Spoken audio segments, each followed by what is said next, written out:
Hello everyone, welcome to Z chemistry classes. तो भाई आज हमारा डे 2 है क्वेश्चन प्रैक्टिस का। डे 2 मतलब सर दूसरा दिन है। हम कर रहे थे भाई, क्या कर रहे थे, बीएससी थर्ड सेमेस्टर केमिस्ट्री के लिए question practice. BSc third semester chemistry के लिए क्वेश्चन प्रैक्टिस, जिसमें हमारे बहुत सारे टॉपिक आते हैं। केमिकल काइनेटिक्स है, केमिकल इक्विलिब्रियम है, फेज इक्विलिब्रियम है, गैसेस स्टेट है, लिक्विड स्टेट है, कोऑर्डिनेशन केमिस्ट्री है, उससे रिलेटेड थ्योरी है, इनऑर्गेनिक स्पेक्ट्रोस्कोपी और मैग्नेटिज्म। सर इन सभी टॉपिक्स से रिलेटेड जितने भी क्वेश्चंस हैं उनकी हम सबकी प्रैक्टिस कर रहे हैं। और हमने कहा था भाई, अगर जिस पेपर को हम सॉल्व कर रहे हैं, एक्चुअली इसमें जो पेपर है ना, वो हमारे जो पेपर है उसमें हमारे पास 75 क्वेश्चंस हैं। ये 2024-25 का क्वेश्चन पेपर है, जिसके थ्रू हमने ये सोचा है कि जितने भी क्वेश्चंस आए हुए हैं इनको तो हम सॉल्व करेंगे, क्योंकि इनको सॉल्व करते करते जितने भी इनके कॉन्सेप्ट्स हैं उनको क्लियर करेंगे। साथ ही साथ इसमें जितने भी ऑप्शंस दिए जाते हैं उनको भी साथ के साथ हम सॉल्व करेंगे, ताकि उनसे रिलेटेड अगर कोई और क्वेश्चन आता है तो हम उसमें चूके नहीं, हम अच्छे से उनका आंसर कर पाएं। तो भाई इसमें 75 क्वेश्चंस हैं, तो जिसमें पहले डे में यानी कि डे 1 में हमने 10 क्वेश्चंस कंप्लीट कर लिए, और डे 2 में हम नेक्स्ट 10 क्वेश्चंस करने वाले हैं। तो भाई चलो फिर स्टार्ट करते हैं अपना डे 2, और इसमें जितने भी क्वेश्चंस हैं उनको करना। ओके, तो भाई चलिए, तो हम जहां तक पहुंच चुके थे, हमने कह रहे थे भाई कितने क्वेश्चंस करे थे, हमने करे थे क्वेश्चन नंबर 10 करे थे, बिल्कुल ठीक है। अभी हम चलते हैं अगले, यानी कि 1 से लेकर 10 तक क्वेश्चंस तो हो चुके हैं। टाइम वेस्ट बिल्कुल नहीं करेंगे, हम सीधा सीधा क्वेश्चंस करेंगे ना, क्योंकि इतना समय आपके पास भी नहीं है और आई थिंक हमारे पास भी नहीं है। तो हम बिल्कुल भी टाइम वेस्ट ना करते हुए सीधे क्वेश्चन प्रैक्टिस पे चलते हैं। तो हमारे 10 क्वेश्चन हो चुके थे। लास्ट क्वेश्चन हमारे पास ये था, the rate of reaction does not depends upon. तो हमने कह दिया भाई प्रेशर पे डिपेंड नहीं करता, टेम्परेचर, कॉन्सेंट्रेशन, कैटलिस्ट सब पे डिपेंड करता है। और ये हमने factors affecting the rate of reaction में बहुत अच्छे से जाना था भाई, जहाँ पर मुझे लगता है शायद सेकंड या फर्स्ट लेक्चर होगा जहाँ पर factors affecting rate of reaction जाना था, तो उसमें कोई प्रॉब्लम नहीं थी। अभी हम करते हैं अपना क्वेश्चन नंबर 11। क्वेश्चन नंबर 11, चलिए भाई क्वेश्चन नंबर 11 में क्या करने वाले हैं, जरा इधर देखिए भाई। Collision theory is satisfied for. भाई एक बात सोचो, कॉलिजन थ्योरी जब हमने पढ़ी थी ना, जब हमने कॉलिजन थ्योरी को पढ़ा था, तो उसका जो फर्स्ट स्टेटमेंट जो हमने लिखा था, पहली लाइन जो लिखी थी, ये वहीं से सारा का सारा क्वेश्चन सॉल्व हो जाना है। ये कह रहा भाई जो कॉलिजन थ्योरी थी, जहां पर हमने टक्करों के बारे में बात करी थी, आई होप सबको याद होगा अगर आपने वो लेक्चर देखा है तो। अगर आपने नहीं देखा है, अगर आप देखना चाहते हो, आपके पास समय है, तो सीधे सीधे डिस्क्रिप्शन में जाओ, वहां पर लिंक है केमिकल काइनेटिक्स के नाम से, आप उस पर क्लिक करेंगे, आपको पूरी की पूरी प्लेलिस्ट, वहां पर सारे के सारे लेक्चर्स आपको मिल जाएंगे, तो वहां जाकर देख लीजिए ना। तो हम पढ़ रहे हैं भाई कॉलिजन थ्योरी किस चीज को सेटिस्फाइड होती है। क्या वो फर्स्ट ऑर्डर रिएक्शन की बात करते हैं? हम कहेंगे नहीं सर, उसने हमसे नहीं बोला था कि फर्स्ट है, सेकंड है, थर्ड है, कौन सी है, नहीं बोला था सर। जीरो ऑर्डर के लिए नहीं बोला था, किसी भी ऑर्डर के लिए। भाई हम कह रहे हैं वहां पर हमने केवल एक चीज जानी थी, वो होती है हमारे पास बाई मॉलिक्यूलर एलिमेंट्री रिएक्शन।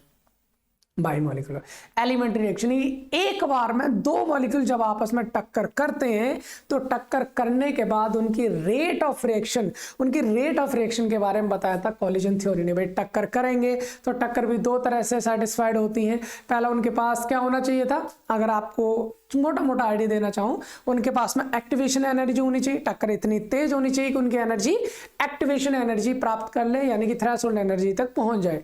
दूसरा यह था कि जो टक्कर होनी चाहिए वो एक प्रॉपर ओरिएंटेशन के तहत होनी चाहिए। तो भाई ये हम डिटेल नहीं कर रहे हैं, फिलहाल हमको क्वेश्चन सॉल्व करना था, तो क्वेश्चन का आंसर हो गया बाई मॉलिक्यूलर एलिमेंट्री रिएक्शंस के लिए एप्लीकेबल होते हैं। Okay sir, now come to the question number 12। और क्वेश्चन नंबर 12 हमसे क्या कहता है?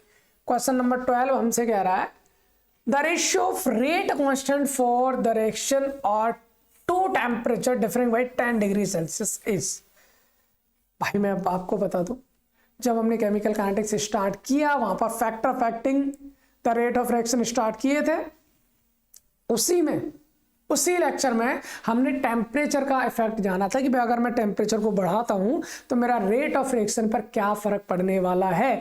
और वहां पर हमने 10 डिग्री सेल्सियस बढ़ाते तो हमने कहा था कि रेट की उस रिएक्शन का लगभग डबल या ट्रिपल हो जाता है सर उसके एक रेशियो के नाम बोला था, और उस नाम क्या था, वो नाम था सर टेम्परेचर कोफिशिएंट का। आई होप सबको याद होगा, अगर आपने एक दो लेक्चर भी देखे ना शुरुआत वाले, तब भी इन क्वेश्चंस के आंसर आप इजीली कर पा रहे होंगे। तो भाई एक बार यहां पर देख लें क्या बोलने की कोशिश कर रहे हैं। हमने ये कहा था कि सर जो रेट होता ना किसी भी रिएक्शन का, जो रेट है वो डायरेक्टली प्रोपोर्शनल होता है किसके, टेम्परेचर, डायरेक्टली प्रोपोर्शनल होता है टेम्परेचर के। तो अगर मैं ये करूं, मान लीजिए मेरी कोई रिएक्शन है और वो T डिग्री सेल्सियस पर हो रही है ना, T डिग्री, मान लो A से मेरा क्या बन रहा है, B बन रहा है ना। अब ये रिएक्शन T डिग्री सेल्सियस पर हो रही है और इसका रेट कांस्टेंट है K T डिग्री सेल्सियस, ठीक है। अभी मैं इस रिएक्शन को T प्लस 10 डिग्री सेल्सियस पर कराता हूं, यानी 10 डिग्री इसका सेल्सियस और टेम्परेचर बढ़ा देता हूं, तो अब इसका जो रेट कांस्टेंट है उसको मैं K T plus 10 degree Celsius मान लेता हूं। अगर मैं इन दोनों का क्या निकालता हूं, रेशियो निकालता हूं भाई, मैं क्या निकालता हूं भाई, K T plus 10 degree Celsius divide by K T degree Celsius. अगर इन दोनों का रेशियो निकालता तो मैं ये देखता हूं कि इसके कंपैरेटिवली ये जो रिएक्शन होती है ये लगभग ट्वाइस या 3 टाइम्स ज्यादा होती है। मतलब मेरी मान लीजिए कोई रिएक्शन है, मेरी 25 डिग्री सेल्सियस पे हो रही है, अब मैं 10 डिग्री और बढ़ा दूं, 35 कर दूं, तो वो रिएक्शन की स्पीड जितनी पहले हो रही थी उससे लगभग डबल से ट्रिपल हो जाती है, डबल हो सकती है, डबल से ज्यादा हो सकती है, मतलब 2 से 3 गुने तक उसकी रिएक्शन हो जाती है। अगर हम उन दोनों रिएक्शंस के जो रेट कांस्टेंट है उनका रेशियो लेते हैं तो उस रेशियो को नाम दिया जाता है टेम्परेचर कोफिशिएंट उसको कहा जाता है। तो बस हमसे यही पूछा था भाई, इसको हम बहुत अच्छे से डिटेल में पढ़ चुके थे, तो टेम्परेचर कोफिशिएंट हो जाएगा हमारा इन दोनों का ratio. Okay sir, now come to the question number 13। क्या कह रहा है भाई हमसे क्वेश्चन नंबर 13? क्वेश्चन 13 हमसे कह रहा है which of the following does not affect the rate of reaction. अरे ये तो पहले वाले की तरह आ गया, अभी तो क्वेश्चन किए थे, मतलब कल वाले क्लास में करे थे, कौन सा इनमें से है जो रेट ऑफ रिएक्शन को अफेक्ट नहीं करता। हम कहें सर सरफेस एरिया करता है, हम कहेंगे करता है। सरफेस एरिया टेम्परेचर को अफेक्ट करता है, हम पढ़े थे। किस किस को पढ़े थे अपनी क्लास में? सर हमने पढ़ा था कॉन्सेंट्रेशन बढ़ाएंगे रेट ऑफ रिएक्शन बढ़ेगा, सरफेस एरिया बढ़ाएंगे रेट ऑफ रिएक्शन बढ़ेगा, टेम्परेचर बढ़ाएंगे रेट ऑफ रिएक्शन बढ़ेगा। अगर कैटलिस्ट है तो पॉजिटिव कैटलिस्ट होगा तो रिएक्शन बढ़ेगी, नेगेटिव कैटलिस्ट होगा तो रिएक्शन घटेगी। इसी तरह से हमारे पास फोटोकेमिकल रिएक्शन जो होती है, यानी कि जो रिएक्शन हमारे लाइट के प्रेजेंस में होती है, तो सनलाइट यानी कि उनकी वेवलेंथ और उनकी फ्रीक्वेंसी भी रेट ऑफ रिएक्शन को अफेक्ट करती है। लेकिन अगर हम बात करें भाई टेम्परेचर, अभी जाना सरफेस एरिया बढ़ाएंगे टेम्परेचर वो रेट ऑफ रिएक्शन बढ़ेगा, टेम्परेचर बढ़ाएंगे तब भी बढ़ेगा, कॉन्सेंट्रेशन बढ़ाएंगे तब भी बढ़ेगा, लेकिन एंथैल्पी कोई मतलब नहीं। एंथैल्पी रेट ऑफ रिएक्शन के बारे में नहीं बताती, इसने कहा है डज नॉट, कौन सा अफेक्ट नहीं करता, तो हम कहेंगे सर एंथैल्पी वाला आपका सही आंसर हो जाएगा। एंथैल्पी ऑफ रिएक्शन क्या होता है सर? किसी रिएक्शन को कराना में, तो उस रिएक्शन को कंप्लीट होने में हमें हो सकता है कि एनर्जी देनी पड़े या वहां से एनर्जी निकले। So total overall energy change जो होता है उसे हम कहते हैं एंथैल्पी ऑफ रिएक्शन, जो किसी भी रिएक्शन के रेट को अफेक्ट नहीं करता है कि कितनी ज्यादा एनर्जी निकल रही है या देनी पड़ रही है, तो वो रेट ऑफ रिएक्शन को अफेक्ट नहीं करेगा। लेकिन हाँ, activation energy rate of reaction को अफेक्ट करता है। अगर एक्टिवेशन एनर्जी ज्यादा है तो रेट ऑफ रिएक्शन कम, एक्टिवेशन एनर्जी कम है तो रेट ऑफ रिएक्शन ज्यादा, लेकिन रिएक्शन की एंथैल्पी डिपेंड नहीं करती, इसलिए ऑप्शन सी हमारा बिल्कुल सही आंसर हो जाना है। और इनको डिटेल हम अपने क्लासेस में पढ़ चुके हैं। अगले हम बात कर रहे हैं नेक्स्ट, हमारे पास में सारे केमिकल काइनेटिक्स से आ रहे हैं क्या अभी तक, और कोई टॉपिक देखने को नहीं मिल रहा। The unit of the rate of reaction and the rate constant are identical for। भाई इसने हमसे कहा है कि हमको यूनिट बतानी है किसकी आइडेंटिकल होगी, मतलब सेम होगी, किस चीज की, रेट की और रेट कांस्टेंट की।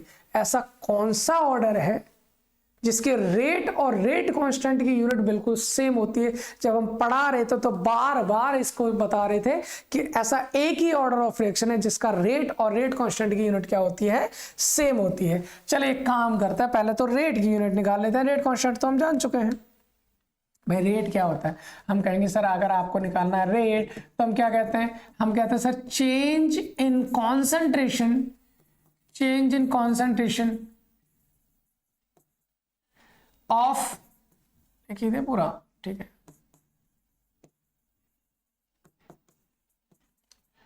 Change in concentration of reactant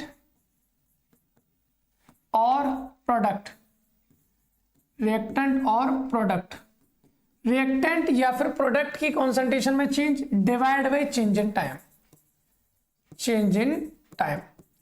भाई रिएक्टेंट हो या प्रोडक्ट हो उसकी कॉन्सेंट्रेशन में कितना चेंज हो रहा है डिवाइड बाई टाइम में कितना चेंज हो रहा है, इसके रेशियो को तो रेट कहा जाता है। भाई डिटेल में हम वहां पढ़े थे, इसलिए अगर हम कहें कि इसकी यूनिट क्या होगी, जो भी वैल्यू है, भाई कॉन्सेंट्रेशन की यूनिट एक ही होती है हमारे पास, क्या होती है, मोल लीटर इनवर्स हम लेके चलते हैं, और टाइम की यूनिट क्या होती है सर, सेकंड होती है। तो अगर हम यहाँ से रेट की यूनिट निकालें तो हमारे पास क्या हो जाएगी, ये हो जाएगी सर मोल लीटर इनवर्स, और सेकंड ऊपर जाके क्या हो जाएगा, सेकंड इनवर्स। तो यूनिट होगी हमारे पास रेट की mole litre inverse second inverse.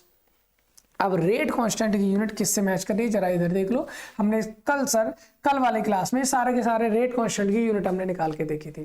ये जीरो ऑर्डर के लिए, first order, third order, second order, third, fourth, fifth, six, किसी के लिए निकाल दो, ये हमने आपको एक जनरल फॉर्मूला बताया था, इससे आप निकाल सकते हो।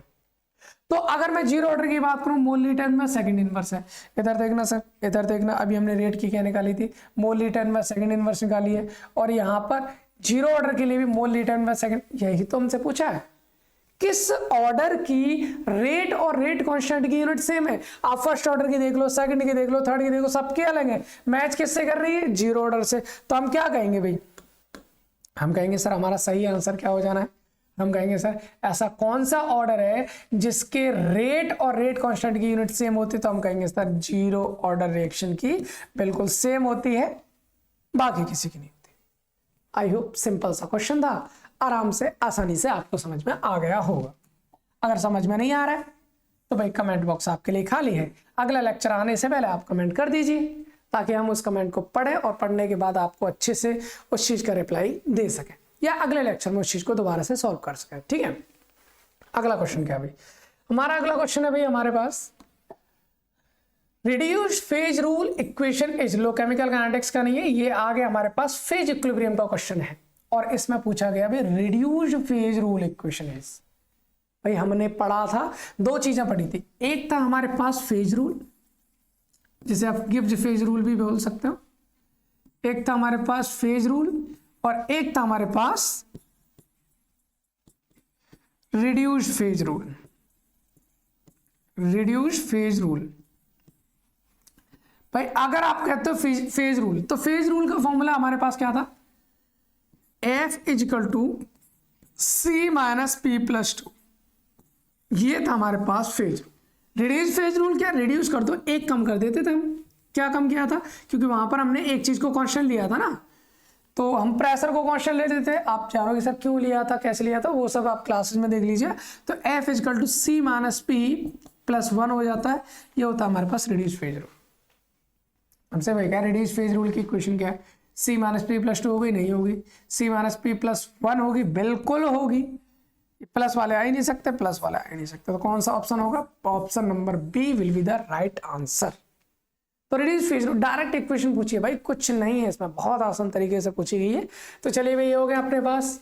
नेक्स्ट अब हम करते हैं, आपको किसी भी चीज से रिलेटेड कोई भी अगर डेरिवेशन की जरूरत है, सर हमें तो हमारे में डेरिवेशन आ रहा है, कैसे करें कैसे नहीं, तो भाई आप सबको पता होगा, मैंने सारे के सारे डेरिवेशन जितने भी हैं सारे के सारे क्लासेस में करा रखे हैं, बहुत अच्छे से तरीके से करा रखे हैं, तो आप वहां जाकर देख सकते हैं, है ना। और आपको ढूंढने की ज़्यादा कोई दिक्कत है नहीं, और सीक्वेंस में भी कोई प्रॉब्लम नहीं होगी मेरे ख्याल से, क्योंकि मैंने जितने भी लेक्चर्स डाल रखे हैं सबको लेक्चर 1 2 3 करके सारे सीक्वेंस वाइज आपको डाल रखे हैं, तो आपको ढूंढने की भी ज़्यादा ज़रूरत नहीं है। सीधा आप प्ले लिस्ट में उसमें डिस्क्रिप्शन में चले जाएंगे, जो भी टॉपिक आपको पढ़ना है उस पर क्लिक करो, सीधा आपको प्ले लिस्ट में उसके में पहुँच जाओगे। अगर फिर भी नहीं ढूंढ पा रहे तो सीधे चैनल पर चले जाओ, प्लेलिस्ट में चले जाओ। आपको कोई और टॉपिक पढ़ना है तो सारे के सारे टॉपिक पढ़े हुए हैं, सबको हमने एक सीक्वेंस में डाल रखा है, कोई लेक्चर स्किप नहीं किया है। चलिए इधर करते हैं। अगला हमारे पास है द सिस्टम, एक सिस्टम दे रखा है CaCO3 जो ब्रेक हो रहा है CaO प्लस CO2 में। Okay, the number of component पूछे भाई। कंपोनेंट का फॉर्मूला पता है ना, पहले हम फेज, तो सबसे पहले हम निकालना सीखे थे फेज, फिर निकालना सीखे थे कंपोनेंट, फिर निकालना सीखे थे डिग्री ऑफ फ्रीडम। तो सर ये 3 चीजें जो हमने सीखी थी ये बहुत इंपॉर्टेंट है, ध्यान रखना। पहले लेक्चर जब हमने फेज इक्विलिब्रियम स्टार्ट किया तो ये पहला लेक्चर हमारा फेज का था, दूसरा हमारा कंपोनेंट का था, तीसरा हमारा डिग्री ऑफ फ्रीडम का था। उसके बाद तो फिर हमने 1 कंपोनेंट सिस्टम, 2 कंपोनेंट सिस्टम या पॉली कंपोनेंट सिस्टम जो भी था सारे के सारे पढ़े थे। इधर हम बात कर रहे हैं, वहां पर हमने water system, CO2 system, sulphur system, AGPB system और भी जितने भी थे आई थिंक हमने सारे पढ़ लिए थे। और कोई रह गया हो तो वैसे तो रहा नहीं था, अगर फिर भी बाई चांस आपको लगता है सर ये रह चुका है कमेंट बॉक्स में कर दीजिए, अगला लेक्चर फिर आ जाएगा। ठीक है, तो भाई नंबर ऑफ कंपोनेंट निकालने का फॉर्मूला हमने पढ़ा था C = n-r। C = n-r। Sir n क्या है? Number of constituent present in the system. कितने कॉन्स्टिट्यूएंट प्रेजेंट है सर? एक कैल्शियम कार्बोनेट है, एक कैल्शियम ऑक्साइड है, एक कार्बन डाइऑक्साइड, 3 है ना, 3 हो गए। Number of relation between them, उनके बीच में रिलेशन कितने हैं? रिलेशन कितने? सर मेरे को एक ही रिलेशन दिख रहा है, दैट इज इक्विलिब्रियम। रिलेशन एक है तो हम क्या करेंगे, C = 3 - 1 that is equal to 2। तो सर कंपोनेंट हो गए हमारे पास 2। और इसको बहुत अच्छे से समझना है तो मैं फिर से कहूँगा भाई क्लासेस ज्वाइन कर लीजिए, फ्री है, आपको कौन सा पैसा देना, सीधा आप जाइए चैनल पे, सारी की सारी क्लासेस हैं शेड्यूल में, कोई प्रॉब्लम नहीं है ना। तो आप वहां जाके देख सकते हैं। तो इसका नंबर ऑफ कंपोनेंट कितने हो गए हमारे पास? 2 हो गए। ओके, अगला क्वेश्चन हमारे पास क्वेश्चन नंबर 17। और क्वेश्चन नंबर 17 क्या है वो देख लीजिए भाई। वाटर क्या है भाई? H2O क्या है? H2O 1 कंपोनेंट सिस्टम है या 1 फेज सिस्टम है?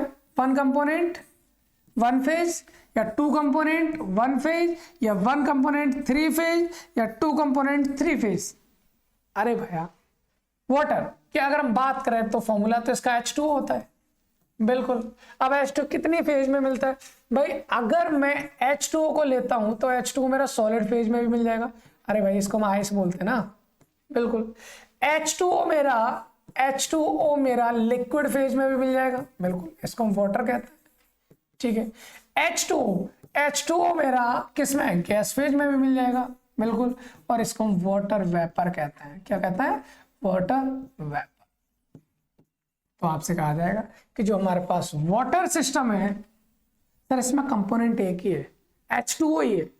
तो 1 कंपोनेंट 2 कंपोनेंट हो नहीं सकता, यहां पर 2 कंपोनेंट होने, कंपोनेंट एक ही है लेकिन फेज कितनी है सर? 3 है, सॉलिड है, लिक्विड है, गैस है, 3 फेज है। तो यानी 1 कंपोनेंट 3 फेज सिस्टम हो गया। सी ये भी पॉसिबल नहीं है, तो ऑप्शन हमारा C will be the right answer. I hope इतनी बात आपको समझ में आ रही होगी, बहुत ही सिंपल से तरीके से हमने इसको सॉल्व कर लिया है। ओके, नाउ अब हम चलते हैं क्वेश्चन नंबर 18 पर। और क्वेश्चन नंबर 18 हमारा कह रहा है, तो डायरेक्ट फॉर्मूला पूछा भैया, डायरेक्ट फॉर्मूला पूछा आपका, ये केमिकल इक्विलिब्रियम से आया हुआ क्वेश्चन है। Chemical equilibrium, the relation between equilibrium constant Kp and Kc। भाई मैं पूरा डेरिवेशन नहीं करा रहा हूं क्योंकि मैंने बहुत अच्छे से करा रखा है ना, तो आप वहां जाके देख सकते हैं, चेक कर सकते हैं Kp Kc में रिलेशन कैसे निकालते हैं अगर आपका थियोरेटिकल एग्जाम है तो। ऑब्जेक्टिव तो डायरेक्टली याद रखना भाई, Kp = Kc = RT की पावर, अरे Kp = Kc × RT की पावर, RT की power delta NG, G for gas.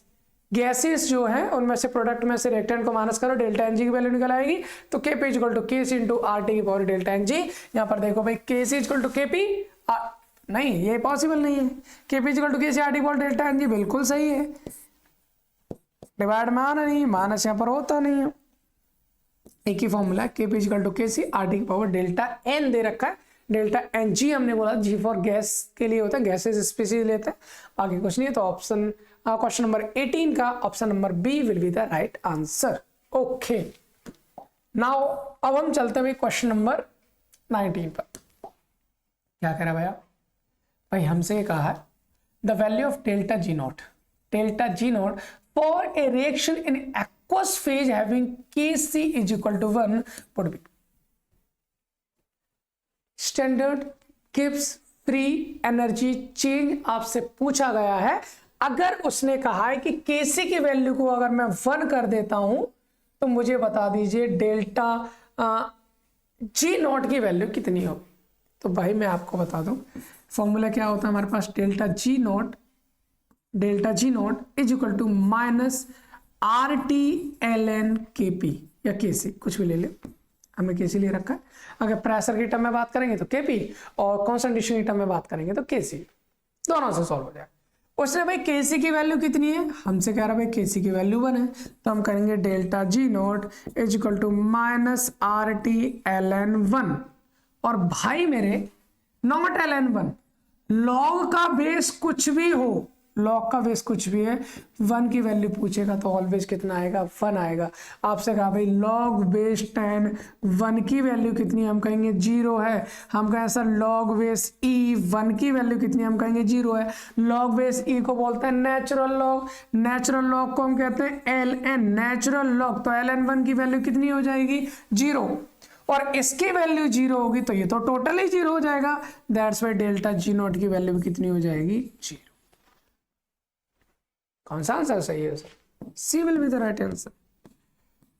तो आपको ये फॉर्मूला आई थिंक पता होगा क्योंकि इसका फॉर्मूला हमने बहुत बार यूज किया, want of reaction isotherm, want of reaction isochore, है ना, गिब्स एनर्जी चेंज, ये सारी जगह हमने इस फॉर्मूले का यूज किया था। ये फॉर्मूला हमने बहुत अच्छे से डिस्क्राइब भी किया था, है ना, पूरा ऊपर ड्राइव किया था ना, डेरिवेशन किया था ना इससे related. Want of reaction isotherm में भी यूज किए थे, वांट ऑफ रिएक्शन आइसोकोर में भी यूज किए थे। तो ये बहुत इंपॉर्टेंट फॉर्मूला भाई। तो आपसे पूछा डेल्टा जी नॉट की वैल्यू क्या होगी, तो डेल्टा जी नॉट की वैल्यू अगर हमारे पास के सी की वैल्यू 1 है तो उसका आंसर 0 हो जाएगा। ओके, अब हम चलते हैं आज की क्लास का सबसे अंतिम प्रश्न, और हमसे कहा गया भाई what is the correct relationship between the free energy change and equilibrium constant for the reaction। अरे अरे अरे अरे ये तो अभी वाला आ गया भाई। रिलेशन से पूछा है फ्री एनर्जी चेंज यानी डेल्टा जी नॉट, ओके, और किसमें रेट ना इक्विलिब्रियम कांस्टेंट केपी है, कैसे ले लो, तो delta G not equal to minus बताए थे minus R T L N K, minus R T L N K, तो डेल्टा जी नॉट ये प्लस वाला ये नहीं हो सकता, ये प्लस वाला ये नहीं हो सकता, यहाँ माइनस आ रहा बिल्कुल हो सकता है, यहाँ पर भी माइनस आ रहा नहीं हो सकता कि नॉट नहीं है ना इधर, बिल्कुल। तो इसलिए delta G not equal to minus R T L N K, तो option C will be the right answer. ये बिल्कुल सेम टू सेम आ गए। तो इससे आज के लेक्चर में मुझे लगता है कि हमारे पास जो 8 यूनिट हैं उनमें से केमिकल इक्विलिब्रियम, फेज इक्विलिब्रियम और केमिकल काइनेटिक्स हैं, इन तीनों से हमारे क्वेश्चंस आए हैं, और आई होप अभी तो आगे भी इनसे रिलेटेड और क्वेश्चंस आएंगे, है ना, आगे भी इनसे अभी और केपी वगैरह, ठीक है, इक्विलिब्रियम से आगे क्वेश्चंस हैं। तो बाकी अगले लेक्चर में यानी कि कल डे 3 के साथ मिलते हैं आपके अगले 10 क्वेश्चंस के साथ।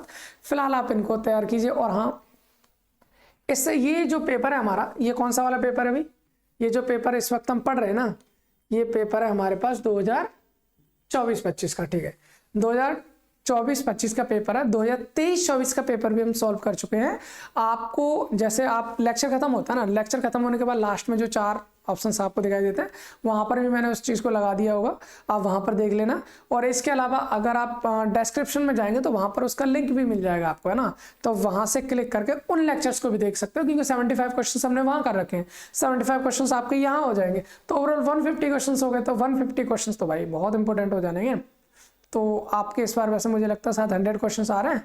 अगर आप RMPSU यूनिवर्सिटी से हो तो आपके इतने आ रहे हैं, बाकी अदर यूनिवर्सिटी में कहीं 75 आते हैं, कहीं 65 आते हैं, कहीं 100 आते हैं। तो जो भी क्वेश्चंस आ रहे हैं आप करने की कोशिश करिए। और थ्योरेटिकल एग्जाम आ रहा है तो थ्योरेटिकल के लिए वैसे तो हमने कोई कसर छोड़ी नहीं है भाई, जितने भी हमारे पास हमने सोचा है कि जितने भी डेरिवेशन है सबको किए, लेकिन फिर भी आपको थ्योरेटिकल और इंपॉर्टेंट क्वेश्चन चाहिए तो हम एक छोटा सा लेक्चर जरूर लेके आएंगे आपके लिए। फिलहाल इस लेक्चर को यहीं समाप्त करते हैं। Thanks for watching.